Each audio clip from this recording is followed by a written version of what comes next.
No one had ever seen three brothers bid on the same girl.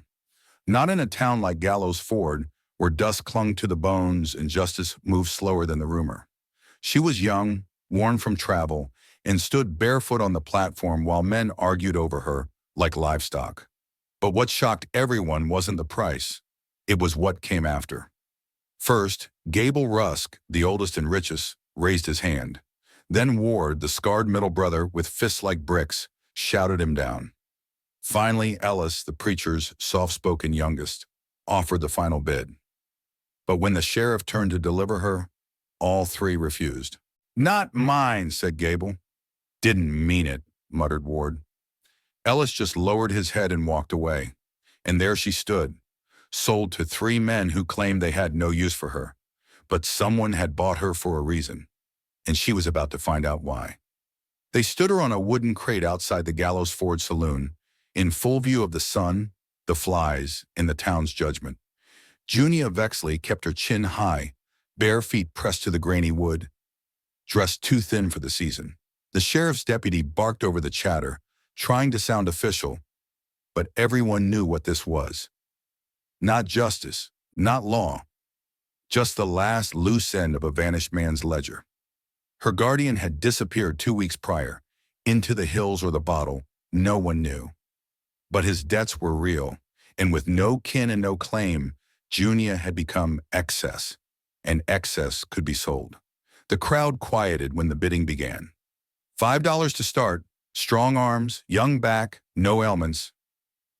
That's when Gable Rusk spoke. $5.50. Heads turned. Gable hadn't stepped foot in town in over a year. Tall, silver at the temples, voice like thunder over gravel. No one questioned him. No one challenged him. Until 6. Ward Rusk, bruised and broad-shouldered, stepped forward from the crowd. He reeked of whiskey and pride. Everyone knew Ward didn't bid to win. He bid to wound. $6.50, Gable snapped. $7, came a third voice, quiet, steady. Ellis Rusk, the preacher's apprentice, barely more than a boy. Clean boots, clean soul, clean conscience, or so people like to say. You could have heard a pin drop when the auctioneer called, "Going once, going twice." Sold to Mr. Ellis Rusk for $7. But as the crowd shifted and the deputy turned to bring Junia down, Ellis raised a hand. "No," he said quietly. "She's not mine." Ward crossed his arms. "Didn't ask for her." Gable stepped back into the shade. "No use for her."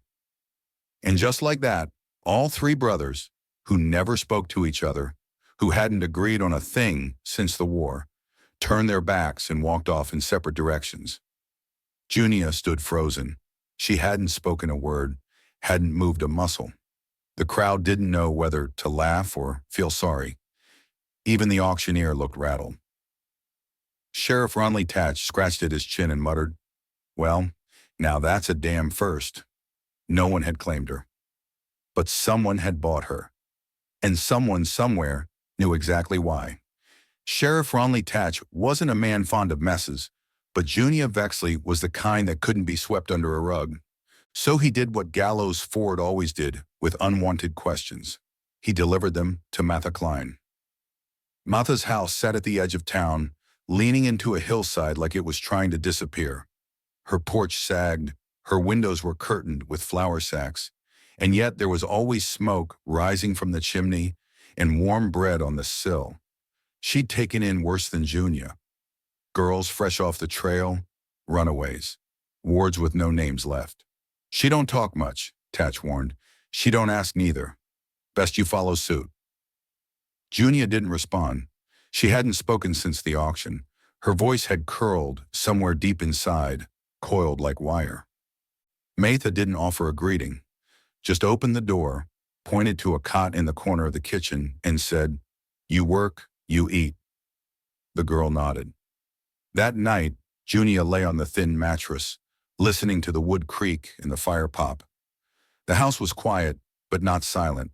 There were other sounds, soft footsteps overhead, a chair scraping slowly across floorboards in the next room, lives stacked on top of one another. The next day, she was put to work gathering eggs, mending socks, and scrubbing the soot off the chimney stones with a stiff bristled brush. It was work meant to tire, not punish. Still, her fingers blistered before the sun hit its peak. At supper, Martha finally looked her in the eye. "You remind them," she said flatly. Junia blinked. "Of what?" "Of a mistake that still walks around with a heartbeat." The words struck harder than a slap. She wanted to ask more, but the silence that followed left no room.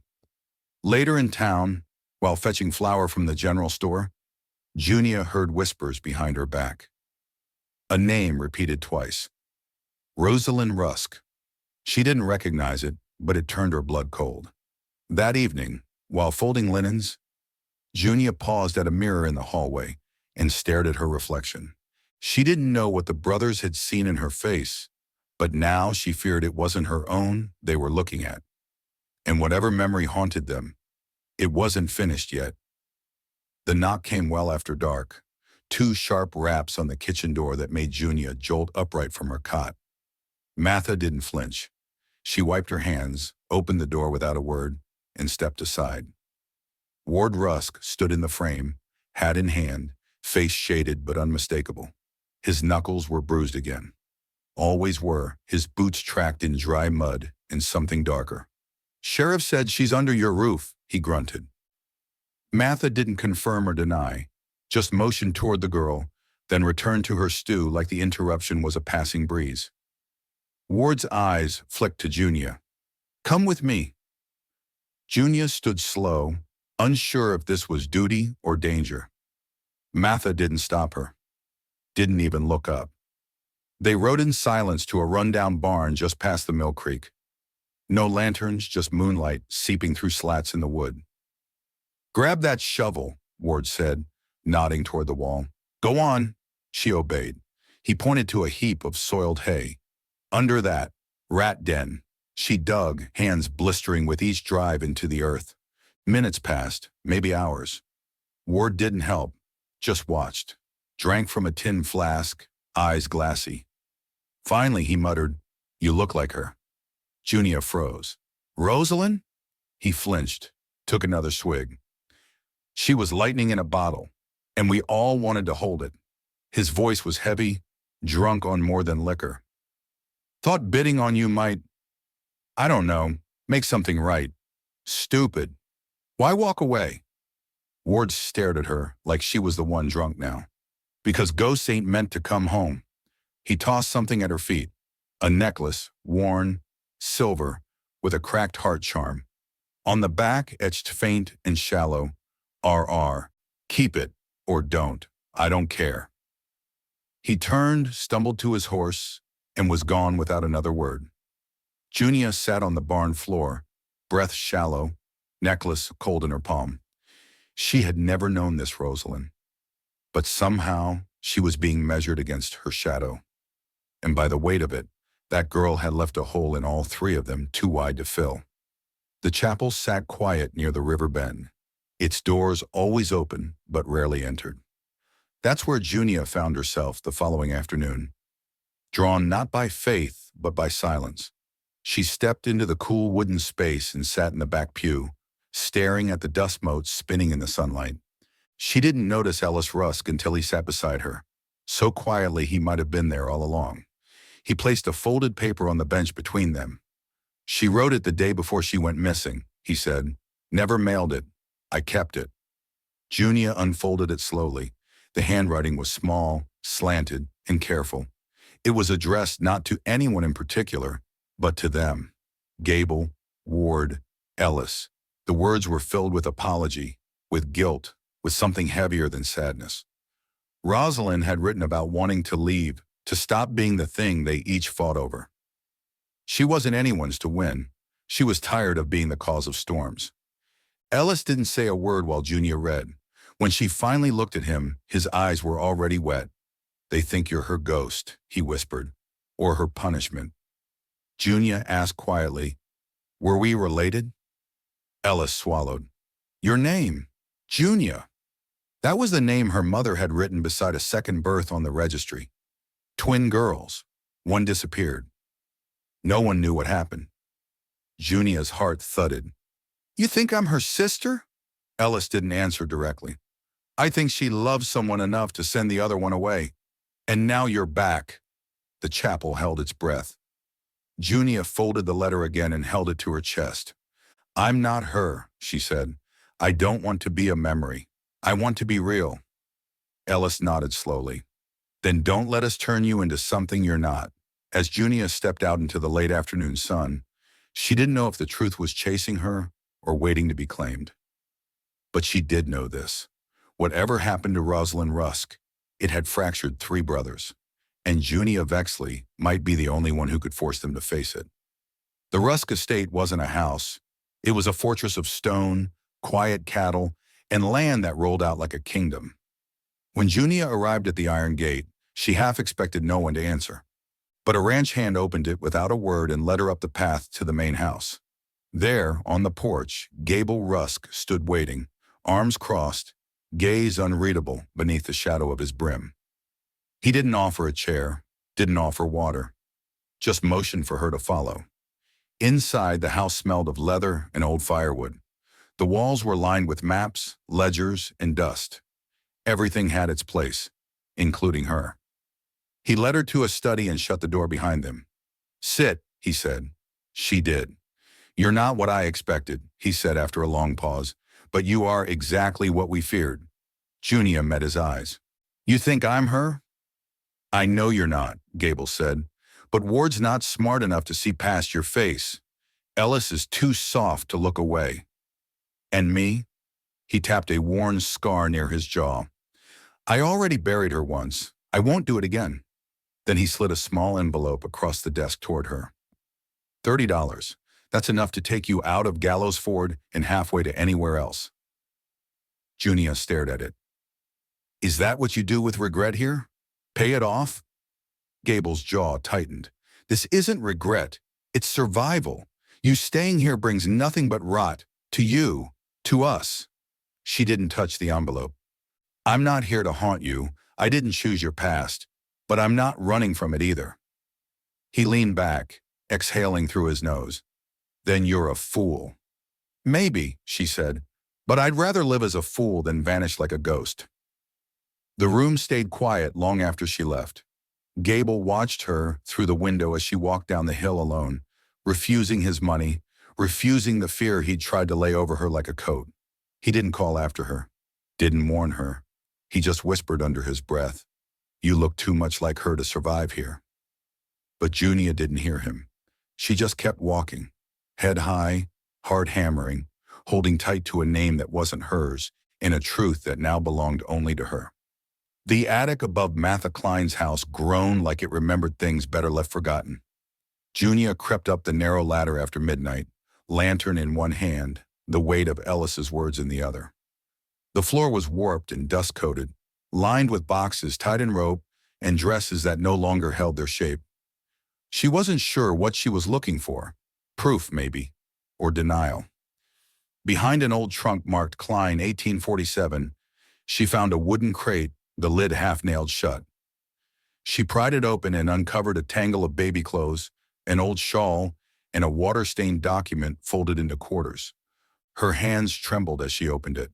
A birth record, faded but intact.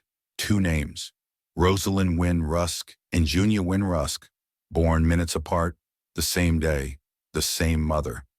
Junia staggered backward, the paper clutched against her chest. It wasn't rumor anymore. It wasn't speculation or story. It was fact. She was not a stranger in this town. She was its secret, one that had been kept buried for 17 years beneath guilt, silence, and pride.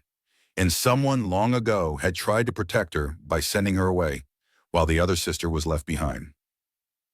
There was something else in the crate, a letter sealed with cracked wax, addressed in a careful, trembling hand. To whoever finds her. Junia unfolded it slowly, afraid it might fall apart. It was written by a woman named Maeve Wynne, her birth mother. In it, she explained the fear that had crept into the family, how the Rusk boys had begun pulling Rosalind apart with jealousy, how the house had filled with shouting and fists, how one night something terrible had happened. She'd taken Junia and fled into the night to save one of them. But the past, she warned, would find its way home someday. Junia wept then. Not loud, not broken, but steady. A kind of grief for two girls who never got to know each other. One who was loved enough to be hidden. One who stayed behind and bore the weight of it all. When she returned to her cot before dawn, the letter and the birth record were tucked beneath her pillow. She didn't sleep. She stared at the ceiling and made a choice. Not to confront, not to destroy, but to carry. The truth was no longer something she feared. It was her inheritance. Dawn came slow over Gallows Ford, painting the hills in pale orange and long blue shadows. Junia stood by the water trough near Matha's porch, letter in hand, the morning chill biting at her sleeves. She didn't tremble anymore. She didn't feel like something temporary. Today she was going to leave something behind, but it wouldn't be her name. She walked into town with 3 envelopes tucked into her coat. One marked Gable, one Ward, and one Ellis. Each held a copy of the birth record, the letter from Maeve, and a note written in Junia's careful hand. You don't have to say anything. I just needed you to know who I am and who I'm not. She left Gable's on the ranch gatepost. Ward's she slid under the saloon's rear door. Ellis's she placed on the church pew beneath a hymnal. Then she went back home, to Matha's. Not the attic anymore. She'd been moved into the spare room, where the windows didn't creak and the sun touched the walls in the afternoon. Matha didn't speak of the change. She simply left clean sheets on the bed and made room in the pantry. Junia began teaching 2 young girls from the neighboring farm how to read. She showed them how to sew buttons, how to boil water without scalding, how to hold their heads up when men spoke to them sideways. She didn't tell them about the auction, or the names, or the ghost she'd almost become. The Rusk brothers never came by, but they passed her on the road now and then. Gable, on horseback, always nodding once. Ward, sometimes stopping to help lift something heavy, never staying long. And Ellis, he'd started walking slower past the chapel when she was near, as if hoping she'd say something. She never did. Not yet. Junia didn't need revenge. She didn't need closure. All she wanted was a life built on something she chose for herself. And now, finally, she had that. Not because she'd been sold, not because she'd been mistaken for someone else, but because she refused to be forgotten. Because when the world gave her away, she stayed.